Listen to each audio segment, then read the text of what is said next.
My mother always told me, anybody here hasn't said those words at some point? After all, they all went to the same mommy school. To this day, I'm amazed at what I remember, especially since the words are often enough in German sayings. Every mom gives her children the instructions she believes will carry them through life. With the love of a mother's heart and the determination of a drill sergeant, she often repeats those words over and over again. Her goal is to make sure the lessons are learned.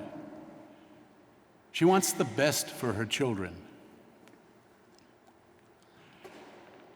When I was reminded of this in a recent blog post in the blog Catholic Mom, I got to thinking about what Mary said to Jesus, her son. What did Mary say? We don't have much of a record of her sayings to Jesus, unfortunately. This most significant of mothers only spoke 4 times in the scriptures.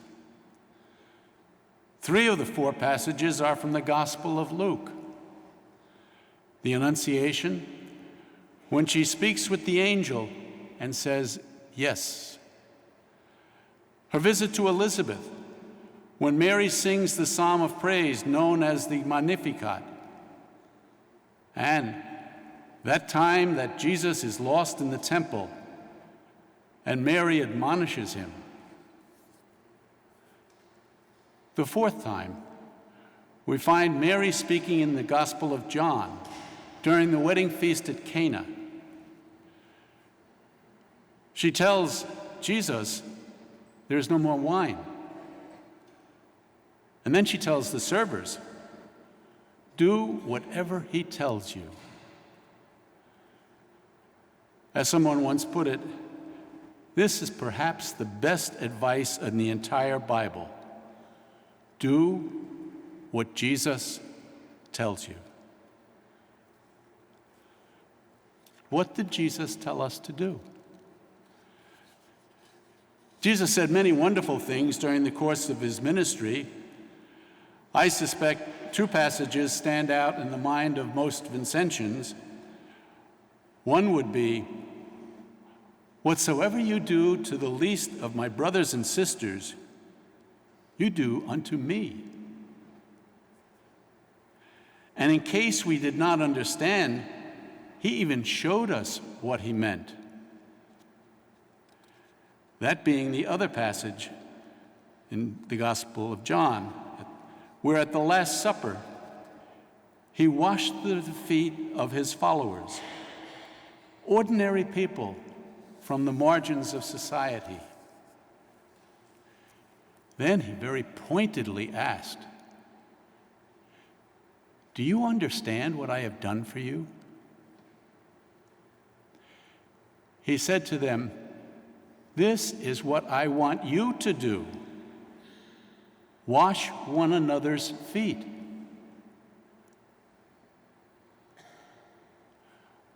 Mother Church reminds us of what Jesus said. We're reminded of Jesus speaking from the cross in his last words. Standing by the cross were Jesus, his mother, and Mary's sister. And when Jesus saw his mother and the disciple whom he loved, he said to his mother, woman, behold your son.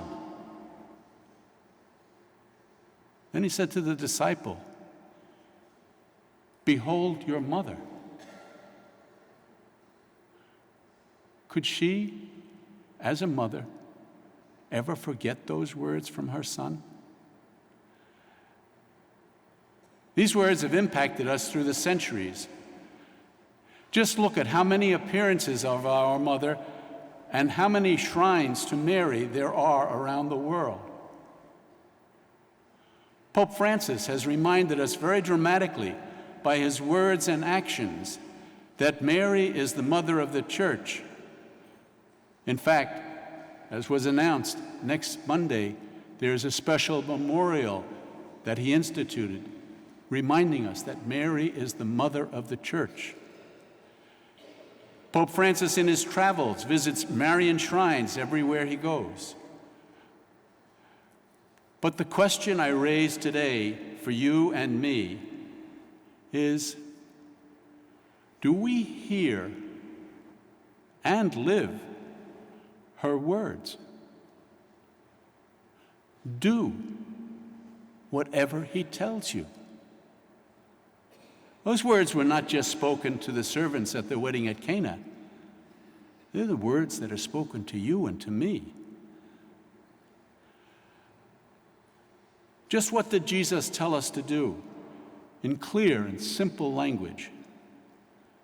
What he told us is clear enough, but we need to be reminded, as mothers often remind their children.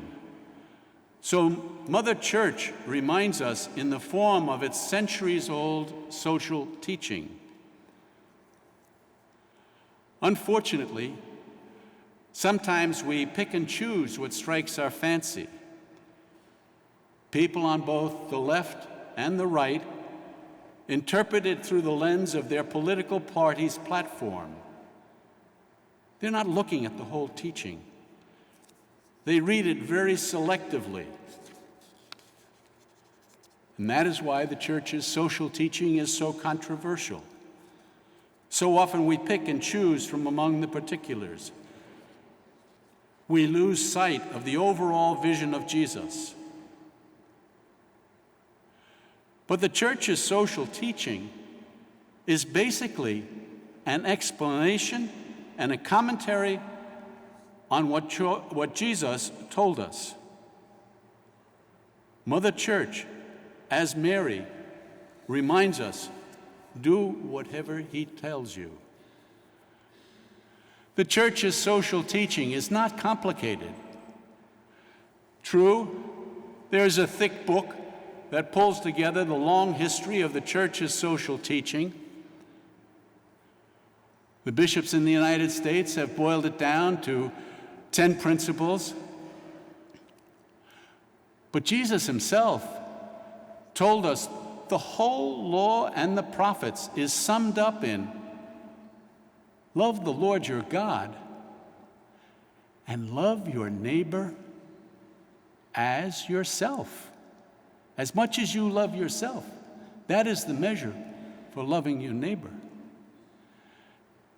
He even said, quite dramatically, lest we miss the point, that we will be judged on what we have done to the least of our brothers and sisters. When he was asked, "Who is my neighbor?" he spelled out that our neighbor is anyone who is in need. And he used what was a bizarre example at the time.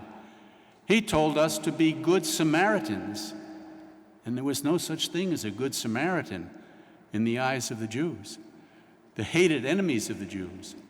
He told us to be good Samaritans who recognized his own common humanity with the Jew who fell in among robbers. So Jesus' teaching is very simple. Whatsoever you do to the least of my brothers and sisters, you do to me. When in doubt about the church's social teaching, let's go back to Jesus' words and example. Let's wash one another's feet, especially the least among us.